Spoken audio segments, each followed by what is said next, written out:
Marc chapitre 4, lui second. Luther est venu se tutoyer et se mit de nouveau à enseigner.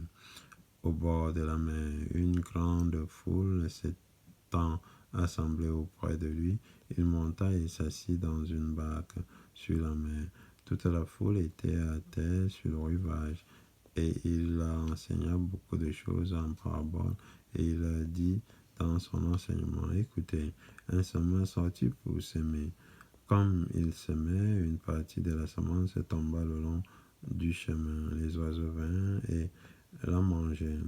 Une autre partie tomba dans un endroit pierreux où elle n'avait pas beaucoup de terre.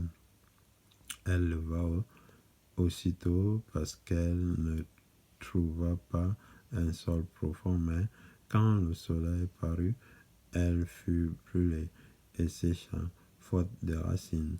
Une autre partie tomba parmi les épines montèrent et l'étouffèrent, et elle ne donna point de fruits. Une autre partie tomba dans la bonne terre, elle donna du fruit qui montait et croissait, et elle rapporta 30, 60 et 100 points. Puis il dit que celui qui a des oreilles pour entendre, entende. Lorsqu'il fut en particulier ceux qui l'entouraient avec les 12 l'interrogeaient sur les paraboles, et il leur dit, c'est à vous qu'a été donné le mystère du royaume de l'Éternel, mais pour ceux qui sont dehors, tout se passe en parabole, afin qu'en voyant, ils voient et n'aperçoivent point,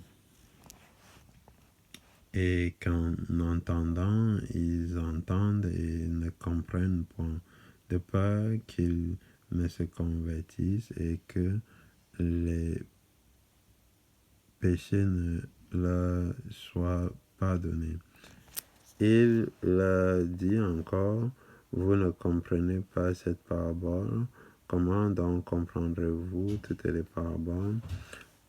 Le semeur sème la parole. Les uns sont le long du chemin où la parole est semée. Quand ils l'ont entendu, aussitôt Satan vient et enlève la parole qui a été semée en eux. Les autres, pareillement, reçoivent la semence dans les endroits pieux. Quand ils entendent la parole, ils la reçoivent d'abord avec joie, mais ils n'ont pas de racines en eux-mêmes. Ils manquent de persistance, et dès que survient une tribulation ou une persécution à cause de la parole, ils y trouvent une occasion de chute. D'autres reçoivent la semence parmi les épines. Ce sont ceux qui entendent la parole, mais en qui les soucis du siècle, la séduction des richesses et l'invasion des autres convoitises étouffent la parole et la rendent infructueuse. D'autres reçoivent la semence dans la bonne terre. Ce sont ceux qui entendent la parole, la reçoivent et portent du fruit 30, 60 et 100 points. Il a dit encore, apporte-t-on la lampe pour la mettre sous le boiseau ou sous le lit, n'est-ce pas pour la mettre sur le chandelier? Car il n'est rien de caché qui ne doive être découvert, rien de secret qui ne doivent être mis au jour. Si quelqu'un a des oreilles pour entendre, qu'il entende. Il a dit encore, prenez garde à ce que vous entendez. On vous mesurera avec la mesure dont vous serez servi, et on y ajoutera pour vous, car on donnera à celui qui a, mais à celui qui n'a pas, on notera même ce qu'il a. Il dit encore, il en est du royaume de l'Éternel, comme quand un homme jette de la semence en terre. qu'il dorme ou qu'il veille, nuit et jour, la semence germe et croît sans qu'il sache comment.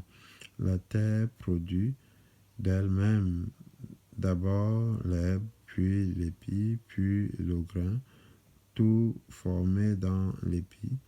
Et dès que le fruit est mûr, on y met la faucille, car la moisson est là.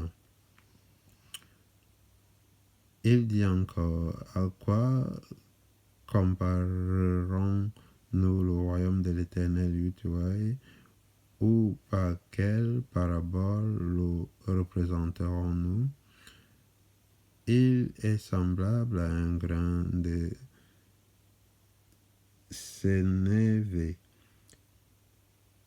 qui, lorsqu'on le sème en terre, est la plus petite de toutes les semences qui sont sur la terre.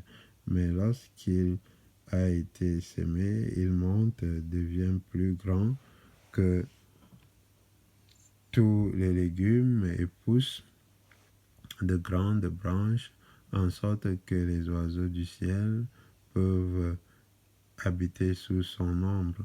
C'est par beaucoup de paraboles de ce genre qu'il a annoncé la parole. Selon qu'il était capable de l'entendre, il ne leur parlait point sans parabole, mais en particulier, il expliquait tout à ses disciples.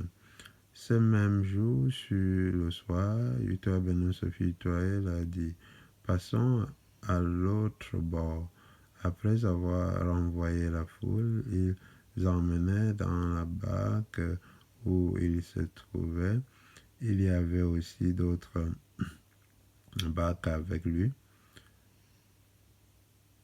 Il se leva un grand tourbillon et les flots se jetaient dans la barque au point qu'elle se remplissait déjà. Et lui, il dormait à la poupe sur le coussin. Il le réveillait et lui dit, Maître, ne t'inquiètes-tu pas de ce que nous périssons? S'étant réveillé, il menaça le vent et dit à la mer, Silence, tais-toi.